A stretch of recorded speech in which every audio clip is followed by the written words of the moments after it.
নমস্কার।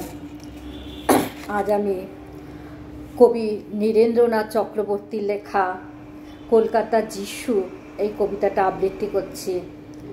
আশা করি আপনাদের ভালো লাগবে। আমার চ্যানেলটিকে আপনারা অবশ্যই সাবস্ক্রাইব করবেন, লাইক করবেন, শেয়ার করবেন। কলকাতার যিশু, নীরেন্দ্রনাথ চক্রবর্তী।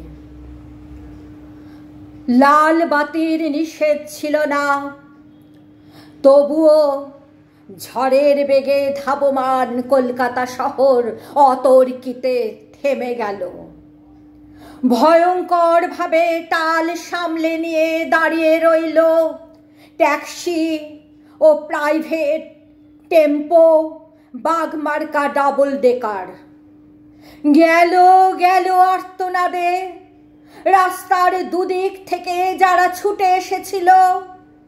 ঝাঁকামুটে ফিরিওয়ালা, দোকানি ও খরিদ্দার, এখন তারাও যেন স্থির চিত্রটির মতো শিল্পীর ইজেলে মগ্ন হয়ে আছে।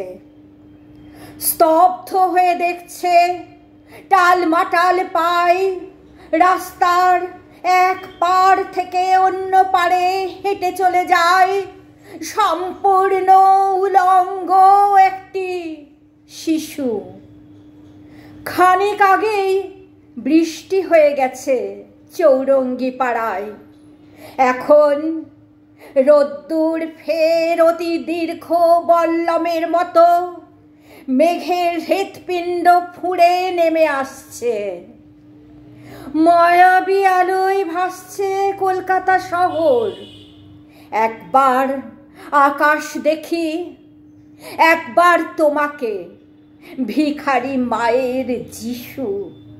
সমস্ত ট্রাফিক তুমি মন্ত্র বলে থামিয়ে দিয়েছ। জনতার আর্তনাদ, অসহিষ্ণু ড্রাইভারের দাঁত ঘষ্টানি, কিছুতেই ভ্রুক্ষেপ নেই। দুদিকে উদ্যত মৃত্যু, তুমি তার মাঝখান দিয়ে টলতে টলতে হেঁটে যাও যেন মূর্ত মানবতা। সদ্য হাঁটতে শেখার আনন্দে সমগ্র বিশ্বকে তুমি পেতে চাও হাতের মুঠোয়। যেন তাই টালমাটাল পায়ে তুমি পৃথিবীর এক কিনার থেকে অন্য কিনারে চলেছ। নমস্কার।